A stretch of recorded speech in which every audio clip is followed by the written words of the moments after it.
My name is Tom Greentree. I work as a ministry director with Inter-Varsity Christian Fellowship, which is basically a Christian student organization. It's across Canada.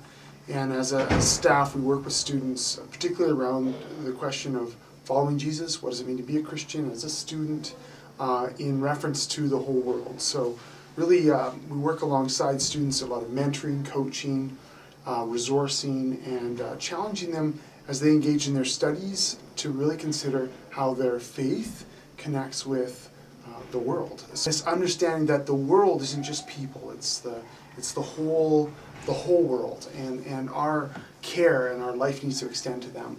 And so, for me personally, and then how it rolls out is really understand that as we love God and we love each other and we love the world that God has created, that's how we faithfully follow Him. And so my interest in climate change is directly connected to sort of that base level calling to obey God and love God by loving His world and serving it and seeing the world be nurtured and be fruitful and be successful for everyone. And so that involves caring for the poor, caring for animals, caring for different parts of our ecosystem as they struggle, but also seeing them flourish. And so really believing that that's fundamental to my calling as a Christian and the groups of people that I work with.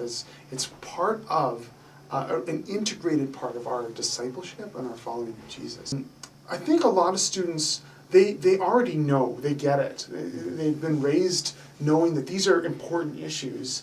I think students, so by and large there's an acceptance. This is a major issue. I think students have a couple of things that, and as we run into this is where our work gets focused, is knowing, well, what does that mean for me? Like, what am I supposed to do about it? And so finding some concrete ways, even you could say small ways, but concrete ways of engaging that bring them into the larger context of what's going on. So education for sure, and then actionable things that they can do, we can do as a community. And helping them, I think this has been a big thing for me, helping them see that some of the somewhat more, I don't want to say popular or in vogue in a negative sense, but it's more obvious among the student demographic that there's an awareness around global issues. But trying to help them move that from just being, well, all my friends are, for example, all my friends say I should care for the earth, and so I just do, just by default. Helping them see, especially if they're a student who would say, I believe in Jesus, or I'm a Christian, helping them connect that directly to what I believe is a really robust, really strong theological foundation that says, yeah, this is actually part of our calling and part of who we are as God's people. So it's not just a fad or something that's popular, but it's rooted right in God's heart. And that's been a really important thing as we study Scripture and as we mentor and coach, is them seeing that this somewhat, not maybe default or more popular response now among this demographic, really connecting that into the heart of God. So that's been a big part of even my role as someone who would maybe teach or lead teaching or lead times of discovery around some of the Christian scriptures, would be helping them see the connection to the biggest social issues today. The Bible actually has something relevant to say and helpful in helping people address these things. You used the phrase the kingdom thrives, or a thriving kingdom. Mm-hmm. What does that mean to you in terms of, once we've solved climate change, if we solve this climate change conundrum, what does a thriving kingdom look like? Yeah, that's great. That's a great question. I think that's the vision that needs to motivate and animate us, because when we look at any issue, whether it's climate change, whether it's global slavery, the reason why we would fight those things is because of a larger vision of what is possible. And so, I mean, I don't know exactly what it would look like, but a couple of the key things we intuitively know, it would be people who have the basic needs met, and not just and we can talk about all the things that get in the way, but people. I can imagine communities of people who are able to, eat good food, live in safety, grow in safety, learn together, experience good things, have a particular place that they're part of, a particular community that loves them and cares for them, but also a connectivity to a a community, or however you want to put that. Obviously, I think of a harmonious relationship, or more than just harmonious in the sense of lack of conflict, but a sense in which there's a healthy, flourishing, symbiotic relationship between animal life, biodiversity, vegetation, humans, cities, country, where there's a sense in which things are interrelated, interdependent, but connected for each other's benefit.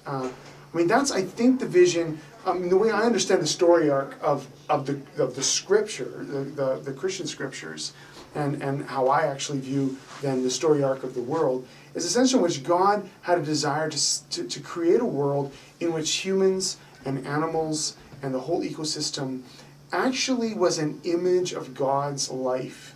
And humans were meant to relate to creation as caregivers. We've talked about that at this retreat. Caregivers in a way that everyone was growing and developing and doing well, never at the detriment of someone else. And the whole story of the Christian scripture is how humans didn't go along with that plan. And I believe it's God saying, you know what? Humans didn't, but I really this is still my vision. I still want to see a world related rightly to me and rightly to each other and rightly to the earth from which I created them. That's God's vision. And the whole of the story of the Hebrew Scriptures and the New Testament, you could say, is God's actions on behalf of humans and with humans to still bring about that original vision. And so the prophets, the Hebrew prophets and some of the New Testament prophets look forward to a time when there is this kind of harmony between animals and between humans, between people and their farmland, between people and other communities, between nations, where it's not characterized by war or characterized by less and more, but characterized by diverse communities coming together and bringing to each other the good and the beauty and the culture and the art of each of their communities. And the diversity is no longer something that separates and something that we fight over, but something that we rejoice in. And it ultimately flows out for the goodness of children, men, women, and all of creation. So that's kind of the vision that I work with. Like, even as we think about climate change, for me, that's what animates me, is this larger picture of ultimately what God desires for the world, which is so global and so huge and comes right down to,